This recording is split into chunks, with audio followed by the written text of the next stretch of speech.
नमस्कार दोस्तों। आज हम मकर लगन की कुंडली में मंगल उच्च का है, इसके ऊपर विवेचना करने जा रहे हैं। और ये कुंडली भी एक राजा के समान व्यक्तित्व वाले व्यक्ति की है। तो आप खुद ही देख रहे हैं कि मैं आज इतनी बड़ी कुंडली का एनालिसिस कर रहा हूँ और आपको बताऊँगा कि ये कुंडली उच्च की क्यों है। अच्छा, आप एक चीज़ और समझ लें कि जो राजा लोग होते थे वो वैभव भी बहुत ऊंचा उठाते थे, पत्नी भी उनकी बहुत अच्छी होती थी, उनको युद्धों का भी सामना करना पड़ता था, जेलों में भी रहना पड़ता था। तो ये कुंडली ऐसी है कि इसमें सब कुछ सम्मिलित है। राजा को धन भी बहुत मिलता था, सहयोग भी बहुत मिलता था, ऊंचा ऊंचा जीवन भी लेते थे, युद्धों में भी जाते थे, हारते भी थे, जीते भी थे, हारते थे तो कैद में भी रहते थे। तो ये सारा कुछ आज इस कुंडली में मैं आपको बताने जा रहा हूँ। सर्वप्रथम इस राजपुरुष युक्त जो कुंडली है, अर्थात राजा के समान जिसकी कुंडली है, उस कुंडली के ऊपर आपको विवेचना करने जा रहा हूँ। सर्वप्रथम प्रथम भाव में अगर 10 नंबर लिखा है तो इसका मतलब होता है मकर। आप ध्यान से समझे, प्रथम भाव में अगर 10 नंबर लिखा है तो इसको 10 नंबर राशि है तो इसको हम मकर लगन कहते हैं, अर्थात ये मकर लगन की कुंडली है। अब मकर लगन में भी लगन कितनी डिग्री का है ये सर्वप्रथम ये इम्पोर्टेंट है। तो लगन जो है वो 17 डिग्री का है।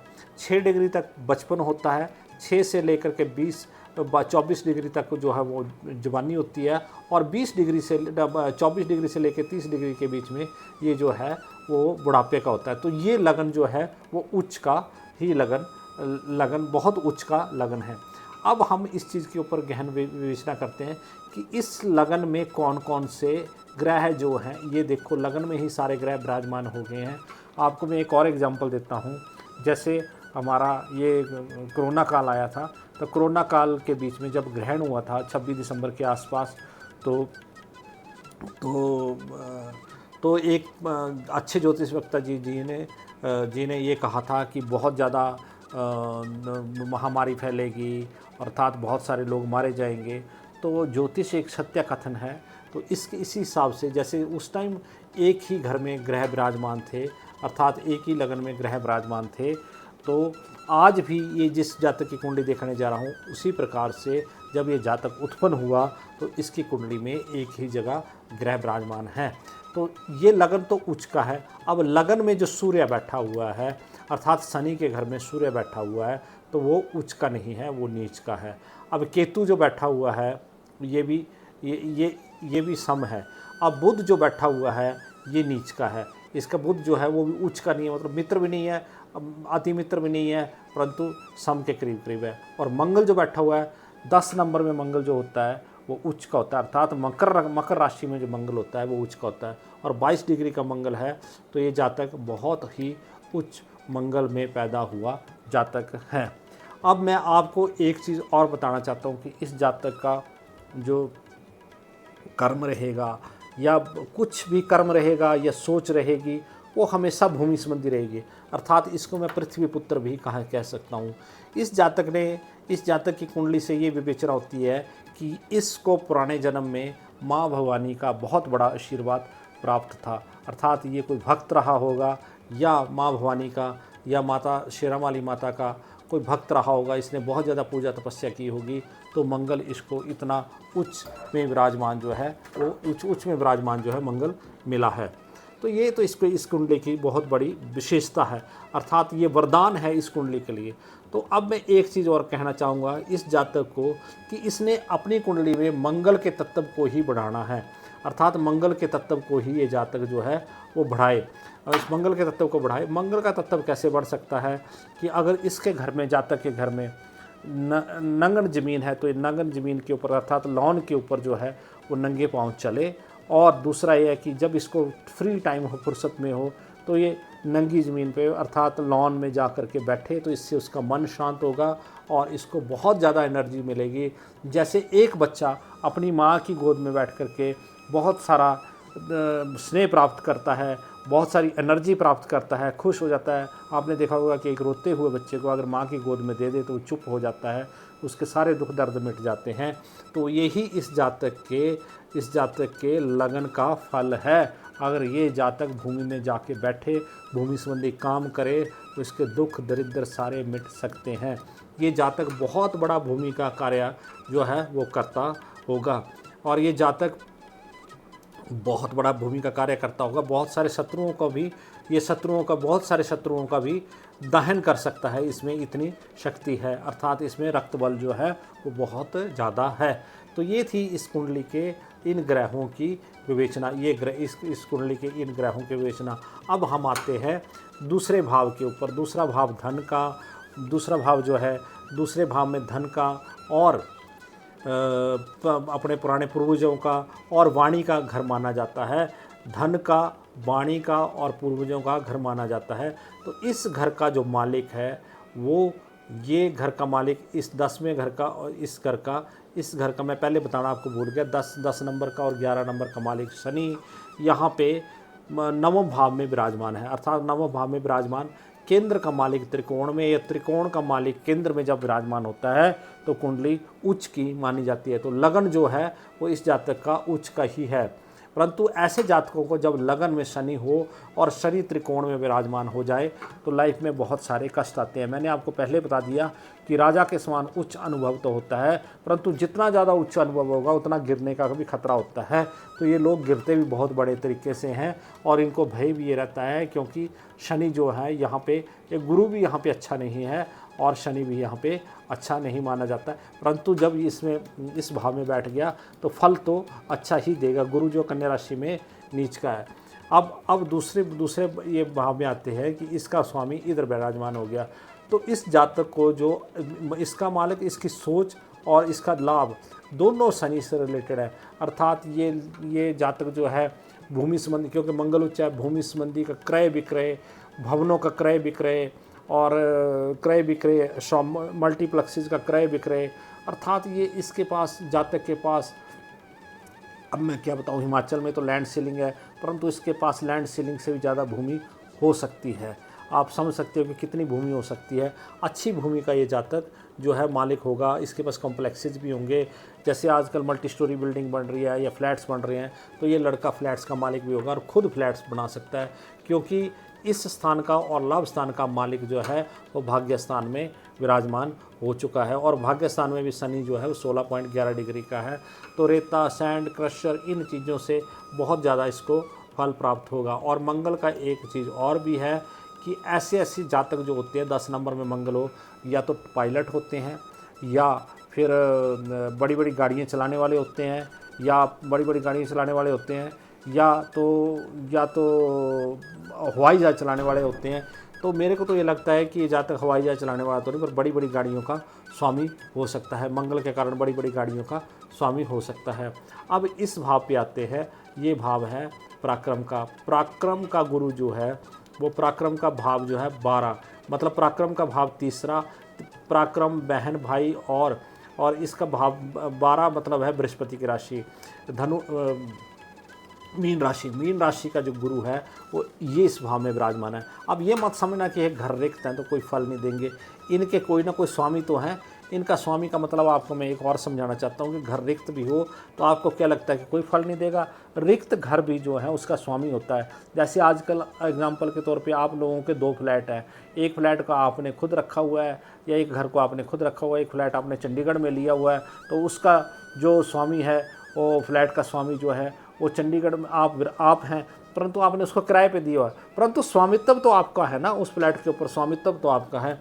तो स्वामित्व का ही ये कारण है कि इस घर में शनि तो खुद विराजमान नहीं है, परंतु ये शनि के 2 घर हैं और इनका स्वामी जो है वो तीसरे घर में कन्या राशि में जाकर के विराजमान शनि वक्री होकर के बैठा है। तो इसका मतलब ये है कि इस जातक का पराक्रम जो है वो बड़ा उच्च नहीं होने वाला है, क्योंकि और भाई बहनों से भी इतनी ज़्यादा अच्छी जो है वो नहीं बनने वाली है। भाई बहनों से भी अच्छी बनने वाली नहीं है, क्योंकि गुरु भी इस घर का जो मालिक गुरु है, इस घर का मालिक गुरु है, वो भी नीच होकर के भाग्यस्थान में विराजमान हुआ है। भाग्यस्थान में शनि भी अच्छा होता है, गुरु भी अच्छा होता है, परंतु एक चीज़ है कि राशि कौन सी है, राशि वो बुध की राशि कन्या राशि में विराजमान है, इसलिए हस्त नक्षत्र का होने के कारण नीच का है। अब आते हैं ये चतुर्थ भाव। चतुर्थ भाव का स्वामी है नंबर 1। तो इसको मेष राशि का मालिक जो मंगल है वो केंद्र में विराजमान है, अर्थात केंद्र का मालिक केंद्र में विराजमान, केंद्र का मालिक बराबर, ये पंच महापुरुष योग भी कहा जा सकता है कि केंद्र का मालिक केंद्र में विराजमान होने से इस जातक को एक योग ये भी बनता है कि इसका मालिक चतुर्थ घर का मालिक प्रथम भाव में, चतुर्थ का मालिक प्रथम भाव में विराजमान होने से इस जातक को बहुत ज़्यादा भूमि संबंधी, मकान संबंधी, माता संबंधी जो है वो लाभ होंगे, माता का स्नेह भी मिलेगा। परंतु माता का स्नेह जो है वो पिता के स्नेह से कम रहेगा। इस जातक को मैं एक कुंडली देख के बता सकता हूँ कि ये चंद्रमा जो 3.43 डिग्री का पुष्य नक्षत्र में है, ये ग्रहण योग के साथ विराजमान है, अर्थात जो सप्तम घर में चंद्रमा जब राहु के साथ विराजमान है तो ये ग्रहण योग है। अब इसका मालिक जो है अब इसका माता का, मैं पिता का बता रहा था, पिता के 6.22 डिग्री है, तो इसके पिता इसको बहुत प्यार करते होंगे, परंतु वो अब इस दुनिया में नहीं है। अब इस चंद्रमा माता तो इसके पास है, परंतु पिता इसको बहुत ज़्यादा माता से डबल अपेक्षित प्यार करते होंगे। ये मैं जातक के बारे में भविष्यवाणी कर सकता हूँ। अब इसके पिता क्यों नहीं है, इसको पिता जब वह शनि के घर में सूर्य विराजमान होता है तो ये पिता के लिए घातक सिद्ध होता है, इसको ज़्यादा अच्छा मतलब माना नहीं जाता है। अब हम आते हैं इसी भाव के ऊपर, मैंने माता का बता दिया, घर इसका अच्छा होगा, सुंदर होगा, भव्य होगा, भूमि बहुत बड़ी विशाल भूमि में घर होगा, लॉन होगा जिसमें बहुत अच्छा घर होगा, तो माता के साथ स्नेह अच्छा रहेगा, सब चीज़ अच्छा रहेगा, इसको कभी भी ज़िंदगी में कोई ब्लड संबंधी कोई दिक्कत नहीं होने वाली है। अब आते हैं इस घर के ऊपर पंचम भाव के ऊपर। पंचम भाव में जो है वो शुक्र विराजमान है। शुक्र जो है वो नीच राशि, शुक्र जो है वो 12वें भाव में विराजमान है, अर्थात पंचम भाव का स्वामी 12वें भाव में जाकर के विराजमान हो गया है। तो इसका कहने का मतलब है कि यहाँ 12वें भाव में जब विराजमान हो गया तो इस जातक की विद्या पूर्ण नहीं हो पाएगी। गुरु ही है इस भाव, मतलब राक्षसों का गुरु है इस घर का स्वामी, परंतु वो जो है वो 12वें भाव में विराजमान हो गया, अर्थात खर्चे के भाव में जाकर के विराजमान हो गया, जिससे इस बच्चे की विद्या जो है, इस जातक की विद्या पूर्ण नहीं हो पाई है। सूक्ष्म बुद्धि भी इस जातक की बहुत अच्छी जो है वो इसको सहायता नहीं करेगी। इस जातक की जट बुद्धि होगी। जट बुद्धि का मतलब है कि आज लगाना है, ये काम करना है तो कर लो, वो यदि सोचेगा कि उसका नुकसान होगा, फ़ायदा होगा, परंतु मंगल उच्च होने के कारण इसको नुकसान वाले सौदों में भी फ़ायदा दे के जाएगा। सूक्ष्म बुद्धि इस जातक की ज़्यादा अच्छी नहीं है। जैसे कहते हैं अचानक कोई सूक्ष्म बुद्धि के ऊपर वर्णन विचार किया जाए तो सूक्ष्म बुद्धि इस जातक की अच्छी नहीं है। अब आते हैं हम छठे भाव के ऊपर। छठे भाव का स्वामी बुध है, तो ये बुध भी जो है वो नीच विराजमान, नीच का होकर विराजमान 18 डिग्री का बुध है विराजमान है। तो ये शत्रुओं के बड़े बड़े समूह को मंगल के कारण तो रोक पाएगा, परंतु बुध शत्रु और कर्जे को नहीं रोक पाएगा, और शत्रु और कर्जे इसके ताउम्र रहेंगे, शत्रु और कर्जे खत्म नहीं हो पाएंगे, क्योंकि बुध जो है वो इस छठे घर का स्वामी केंद्र में विराजमान है। देखो, केंद्र में विराजमान होना अच्छी बात है, परंतु जब इसका स्वामी नीच है तो नीच के घर में जाके विराजमान हो गया तो बुध अपना फल नहीं देता, बुध दूसरे घर का फल देता। मंगल के साथ जैसे बुध बैठ गया तो अपना फल देगा, परंतु इसके कर्जे ताउम्र रह सकते हैं, शत्रु ताउम्र रह सकते हैं। इस जातक को मैं एक और एडवाइस देना चाहता हूँ कि शत्रुओं से बचे। शत्रु इसके बड़े ज़्यादा होंगे, शत्रु इसके ऊपर एकांत में अटैक नहीं करेंगे, परंतु जब इसका परिवार इसके साथ होगा तो शत्रु इसके ऊपर ज़्यादा प्रभावशाली हो सकते हैं, प्रभावशाली अटैक कर सकते हैं। तो इन चीज़ों से इसको बचना होगा, शत्रु मतलब इन चीज़ों से बचना होगा, क्योंकि चंद्र राहु ग्रहण योग है। राहु यहाँ पे 17 डिग्री से प्रबल होकर बैठा है कर्क राशि में, पूर्ण रूप से ग्रहण योग बना रहा है। तो इसका कहने का मतलब ये है कि इस जातक को किसी के साथ पार्टनरशिप नहीं करनी चाहिए। पत्नी और पार्टनरशिप का खाना माना जाता है, तो किसी भी व्यापारी साझेदारी के साथ इसको करना नहीं चाहिए, नहीं तो इस जातक को नुकसान जो है वो बहुत भारी नुकसान जो है वो उठाना पड़ सकता है। अब आते हैं हम अष्टम भाव में। अष्टम भाव का स्वामी सूरज जो है वो नीच होकर के यहाँ पे विराजमान हुआ, तो जातक की मृत्यु जो है वो लगता है, मृत्यु जो होगी वो हार्ट अटैक से होगी, शांति से होगी, कोई बीमारी नहीं होगी, कोई कुछ नहीं होगा। परंतु अब ये देखो, इसका मतलब ये है कि पंचम भाव इसका स्वामी लगन में विराजमान हो गया। एक तो यह है जब इस अष्टम भाव का छठे भाव का स्वामी, छठे भाव का अष्टम भाव का 12वें भाव का स्वामी अगर केंद्र में चला गया, अष्टम भाव का स्वामी केंद्र में चला गया तो आयु को बढ़ाता है। तो आयु को बढ़ाने वाला ये सारा हो गया है। अब इन ग्रहों की दृष्टि, सूर्य की दृष्टि, केतु की दृष्टि, बुध की दृष्टि, मंगल की दृष्टि, इसकी बुध की दृष्टि, ये सब इस घर के ऊपर पड़ती है, सप्तम भाव के ऊपर पड़ती है। तो पत्नी को तो थोड़ा इसके से कष्ट रहेगा, इससे पत्नी को इसकी कष्ट रहने वाला है, चाहे जो मर्जी हो। परंतु मैं एक चीज़ कहता हूँ कि कभी भी ये पर स्त्री गमन ना करे और पत्नी के साथ स्वस्थ रहे और पार्टनरशिप किसी के साथ नहीं करे, तो इसके लिए बहुत अच्छा रहने वाला है। अब आते हैं हम इस भाव को, मैंने बता दिया आयु इसकी दीर्घ होगी। सूर्य पिता के लिए घातक है, परंतु आयु, खुद की आयु जो है वो इसकी लंबी होगी। अब आते हैं इस घर के भाग्य में। भाग्य में जब गुरु और शनि बैठ गया, गुरु बैठ गया, दोनों विशाल ग्रह हैं, दोनों सबसे विशाल ग्रह हैं, तो भाग्य को तो विशाल कर देंगे, पर राशि में नीचे में बैठे हैं तो इसको नीचता का फल देंगे। जो ये नीच भाव करके भाग्य नहीं, नीच कर्म करके अब फल कमाएगा तो इसका भाग्य जो है उदय होगा। इसका मतलब ये है कि कन्या राशि में सूर्य, शनि नीच का ना, गुरु नीच का बैठा है, शनि विशाल बैठा है, तो ये कर्म, नीचतम कर्म जो करेगा वो नीचतम कर्म करेगा, उससे इसका भाग्य उदय रहेगा। और ये पूजा पाठ भी करेगा, भाग्य उदय इसका पूजा पाठ करने से भी होगा। नीचतम कर्म की अभी मैं व्याख्या नहीं करूँगा, परंतु ये पूजा पाठ करेगा, लोगों को दान दक्षिणा देगा, मंदिर बनाएगा, सराय बनाएगा, कुछ और करेगा, तो गुरु इसका उच्च होगा और गुरु अपना जो है वो भाग्य फल इसको प्रदान करेगा। अब आते हैं सप्तम। अब सब इसका नवम भाव में, अष्टम, नवम और दसम भाव में, कर्म स्थान में शुक्र की तुला राशि विराजमान है। और तुला राशि का स्वामी जो है, मैंने पहले कहा था कोई घर खाली नहीं होता, उसका कहीं ना कहीं स्वामी विराजमान होता है। तो ये भी मतलब उसमें बैठ गया। ये लड़का जितना खर्च करेगा, ये जातक जितना खर्च करेगा उतना ही पैसा इसके पास आएगा। अर्थात इसकी आय जो है वो खर्चे से संबंधित है, इसका कर्म भी खर्चे से संबंधित है।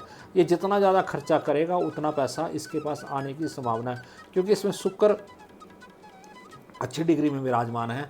डिग्री अच्छी होने के कारण ये जातक अच्छे ब्रांडेड कपड़े पहनेगा, गाड़ियाँ अच्छी होंगी, सब चीज़ इसके पास उच्च का होगा। उच्च का होने का बहुत ज़्यादा अंदेशा है। बड़े बड़े महलों की तरह भवन बनाएगा, गाड़ियाँ बहुत अच्छी होगी, कपड़े परफ्यूम ब्रांडेड पहनेगा, सब चीज़ पहनेगा, विदेश यात्रा भी करेगा और विदेश यात्रा में भी क्लब्स में, डिस्को में, ये सब जगह जाएगा और सब जगह का उपभोग करेगा, मतलब खर्चा करेगा। उपभोग इस घर का मालिक का मतलब होता है उपभोग करेगा, कर्म से ही उपभोग होगा। ये जहाँ जाएगा, विदेशों में भी जाके, विदेशों में भी ये नहीं, अगर विदेशों में भी जाएगा तो 5 स्टार होटलों में ठहरेगा, वहाँ के 5 स्टार होटलों में ठहरेगा, वहाँ के बढ़िया 5 स्टार क्लबों में जाएगा। जब कहीं ठहरेगा तो अच्छी ही जगह पे स्थान ग्रहण करेगा। अब ये आता है लाभ स्थान। इसका देखो, अब कनेक्शन देखना, इस घर का मालिक, लाभ स्थान का मालिक मंगल में, तो इसको लाभ स्थान का मालिक केंद्र में विराजमान होने का मतलब है कि एक तो उच्च योग बन गया। यहाँ का ग्रह है तो मंगल यहाँ 10वें में उच्च होकर विराजमान है, तो इस जातक को प्योर भूमि संबंधी जो है वो फ़ायदा होगा। इसका फ़ायदा लेने के लिए इस जातक को अच्छे रेड कलर के पेन यूज़ करने चाहिए, लिखने के लिए पेन यूज़ करने चाहिए, रेड कपड़े पहनने चाहिए, गाड़ी भी अगर हो सकती है तो रेड कलर की, अच्छे से गाड़ी, रेड कलर की गाड़ी ले। और दूसरी एक चीज़ और है, अंडरवियर जो है वो भी रेड कलर का पहने, तो इसके लिए जातक के लिए बहुत अच्छा होगा, क्योंकि मंगल को और उच्च किया जा सकता है, मंगल को और उच्च किया जा सकता है। ये जातक बहुत, मंगल से लाल रंग से रिलेटेड चीज़ इसको दान नहीं करनी है, तभी इसको ज़्यादा लाभ प्राप्त होगा। और सर्वप्रथम मैं एक चीज़ और बता देता हूँ, अगर ये जातक अपनी माता की सेवा करे, हनुमान जी की सेवा करे। माता की सेवा कैसे करे? नवरात्रे आ रहे हैं, नवरात्रों में अब पूजा घर में अपनी माँ को खड़ा करके उनके चक्कर काटे, मतलब उनके क्लॉकवाइज जो है वो 7 फेरियाँ ले और उनके नतमस्तक होकर, उसको दंडवत होकर के अगर उनको प्रणाम करे तो इसका मंगल बहुत उच्च हो सकता है। और माता की पूजा करे। ये जातक नवरात्रों में निराहार रह करके व्रत करे, तो मैं गारंटी के साथ कह सकता हूँ कि जो मंगल इसका उच्च है, इसका कल्याण कर देगा, भूमि की लाइन लगा देगा, भूमि में इतना ज़्यादा प्रॉफिट होगा कि पूछो मत। मैं इसको नग्नुग तो अभी सुजेस्ट नहीं करता हूँ, क्योंकि वो दशा देख के सुजेस्ट किया जा सकता है, परंतु अगर ये माता की अपनी सेवा करे और नंगे पाँव से भूमि पे बैठे और भूमि के साथ ही अपना सर लगा के भी कभी सोए तो इसका मंगल बहुत उच्च है और उच्च हो जाएगा। माता रानी शेरावाली इसको बहुत ज़्यादा फल प्रदान करेगी। परंतु इस जातक को एक चीज़ है कि अचानक जेल भी जाना पड़ सकता है, अचानक शत्रु इसका वध भी कर सकते हैं। तो ये बड़ा ध्यान रखे कि कभी भी अपनी फैमिली के साथ जाए तो सिक्योरिटी के साथ जाए। देखो, जो राजा संबंधी लोग होते हैं उनकी फैमिली को ज़्यादा खतरा होता है, दूसरे लोग उनकी इस फैमिली का अपहरण कर लेते हैं और उससे जो अननेसेसरी जो मांग्स करते हैं। तो शुक्र इस घर में विराजमान होने के कारण, देखो शुक्र और बृहस्पति आपस में मित्र नहीं, परंतु गुरु एक दूसरे का बुरा तो नहीं करते हैं भाग्य, परंतु ये चंद्र ग्रहण जो योग है, इसलिए इसके अपने परिवार की रक्षा करनी चाहिए। इसको अपने परिवार, जब भी परिवार के साथ जाए तो कुछ ना कुछ रक्षा कवच अपने साथ जरूर रखे। ये थी इस कुंडली की विवेचना। अब हम आते हैं आगे वाले डिटेल चार्ट के ऊपर कि आजकल इस जातक को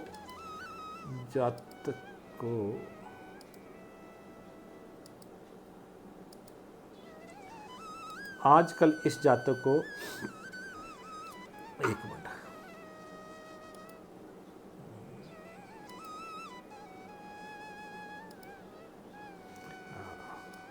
आजकल इस जातक को शुक्र की दशा लगी है। शुक्र में शुक्र गुरु का अंतरा लगा है, अर्थात इस भाव का, तो इसका जातक का खर्चा होना जो वो तय है। शुक्र गुरु अर्थात गुरु दोनों, एक गुरु बैठा हुआ है, गुरु के घर में शुक्र बैठा हुआ है और दशा भी लगी है 10/3/2025 तक। तो इस जातक का खर्चा होना तय है, परंतु खर्चा किस चीज़ के ऊपर होगा?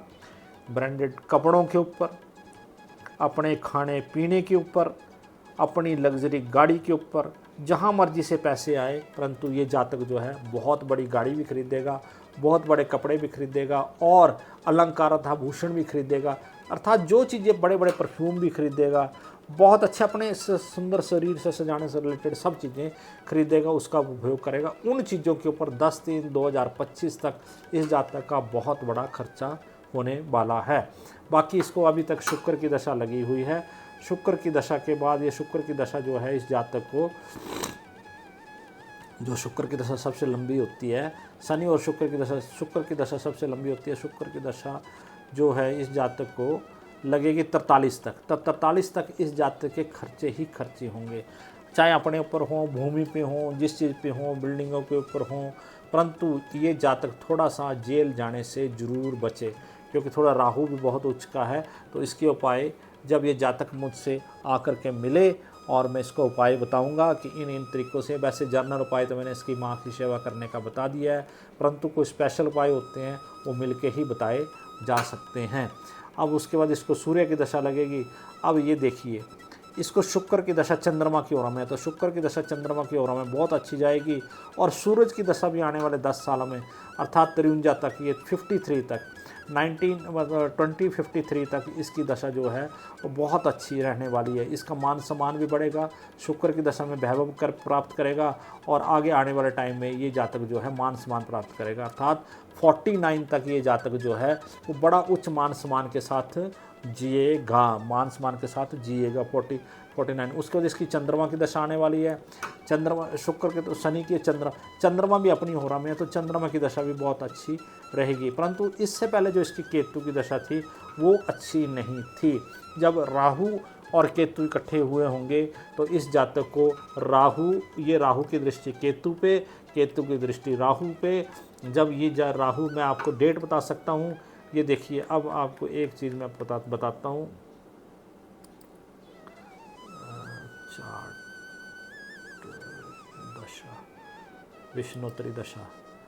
विष्णोत्तरी दशा में अब इस जातक को जब केतु में राहु का अंतरा आया, ये 31/5/19 से लेकर 17/6/20 तक इसका जीवन का अंतरा बहुत खराब रहा होगा और इसको बीच में कभी ना कभी जेल यात्रा भी हुई होगी। केतु में जब राहु आया होगा या इस टाइम इसमें या केतु में शनि आया होगा। शनि में केतु का अंतरा भी खराब होता है और केतु में शनि का अंतरा भी खराब होता है। तो 24/5/21 से लेकर 3/7/22 के बीच में ये अंतरा शनि का भी खराब रहा होगा और ये राहु का भी अंतरा खराब रहा होगा। तो ये केतु की दशा इसको अच्छी नहीं रही है, केतु की दशा अच्छी नहीं रही है। परंतु शुक्र चंद्रमा शुक्र की दशा 20 साल, 6 साल, सूर्य की दशा 26 साल और 10 साल चंद्रमा की दशा, ये सारी दशा अब इसकी लाइफ की लग्जरी की दशा रहने वाली है। चंद्रमा की होरा में है, खूब धन संपत्ति मान सम्मान कमाएगा। ये जातक आके नहीं कमाएगा तो आके मेरे से पूछ ले भी क्यों नहीं कमाई हो रही है, परंतु 100% श्योर है ये जातक जो है वो ये पैसा कमाएगा ही कमाएगा, और मरने के बाद भी अपना नाम रोशन करके जाएगा। मृत्यु इसकी हार्ट अटैक से होगी, अचानक होगी। और ये जातक मैंने आप बता दिया, शुक्र सूर्य और चंद्रमा की दशा लगी है, ये अपने डिस्ट्रिक्ट में नाम ऊंचा करेगा, अपने स्टेट में नाम ऊंचा करेगा, मंत्रियों के साथ विराजमान हुआ करेगा। परंतु मंगल की दशा में सिर्फ एक हनुमान जी की पूजा करे और गणपति जी की पूजा भी कर सकता है और माँ शेरावाली की पूजा करे तो इसको बहुत बहुत फलित होगा। ये मेरे से आके मिले, मैं इसको बताऊंगा कि नवरात्रों में किस तरीके से पूजा करे, माँ भवानी को प्रसन्न करे। कोई आडंबर नहीं करना है, कोई वो नहीं करना। साइंटिफिक तरीके से मैंने जो 2 चीज़ें इसको बताई हैं कि उसका ग्रेविटेशनल फोर्स बढ़ेगा। इसका मंगल जब ये पैदा हुआ तो इसमें ग्रेविटेशनल फोर्स ज़्यादा है, मंगल तत्व ज़्यादा है, तो मंगल तत्व को अपने शरीर में बढ़ाए। मसर की दाल भी ज़्यादा खाए, मंगलवार के दिन मसर की दाल खाए, उससे इसका तत्व मंगल तत्व और इनक्रीज़ होगा। मांस मदिरा से थोड़ा सा परहेज रखे तो इससे उससे नहीं तो इसकी बुद्धि जो है ये अग्रेसित हो जाएगी। मांस मदिरा से परहेज रखें, नहीं तो बुद्धि अग्रेसित हो जाएगी, जिसके कारण इसका नुकसान भी हो सकता है। अब ये देखिए मंगल इसका जो है वो मंगल की जो षटबल है वो 1.39 है, तो ये भूमि संबंधी जो है वो कार्य बहुत अच्छा कर सकता है। अब जीवन साथी में बृहस्पति के घर में राहु विराजमान है, तो गुरु चंडाल योग है विराजमान, तो ये अपनी पत्नी के प्रति अच्छा मान सम्मान के साथ रहे, तब इसकी लाइफ जो है, इसका पत्नी का भाग्य भी बहुत अच्छा होगा, क्योंकि शुक्र जो है वो यहाँ पे विराजमान है। शुक्र जो है वो घर में विराजमान है, पत्नी भी अच्छी रहेगी। परंतु एक चीज़ का ध्यान रखिए कि नवरात्रों में कन्या पूजन जरूर करें। हर बार जब नवरात्र हैं तो ये इस शुक्र का उपाय है। जब जब नवरात्रे आए हैं, साल में 2 बार आते हैं, 3 बार आते हैं, 4 नवरात्रे 4 बार आते हैं, परंतु शरदीय नवरात्रे और जो मार्च में नवरात्रे आते हैं उन नवरात्रों में ये कन्या पूजन जरूर करें। उनको कन्याओं को वैसे भी सेवा करता रहे, कन्या को मीठा प्रदान करता रहे, जिससे इसका शुक्र भी ठीक होगा और मंगल भी ठीक होगा। ये थी इस कुंडली की विवेचना। आपको मैं अगर ये मेरा YouTube चैनल अच्छा लगे तो आपसे प्रार्थना है आप शेयर करें। अगर कोई अपनी कुंडली दिखाना चाहता है तो मुझे अपना जन्म समय और डेट ऑफ बर्थ और जन्म स्थान लिख करके भेजिए, मैं उसकी कुंडली की विवेचना करके इस तरीके से, जिस तरीके से ये कुंडली की विवेचना करके डाली है वैसे डाल दूंगा। अगर आपको अच्छी लगे तो और लोगों से शेयर करें, मेरे YouTube चैनल को लाइक करें, शेयर करें, सब्सक्राइब करें। धन्यवाद। जय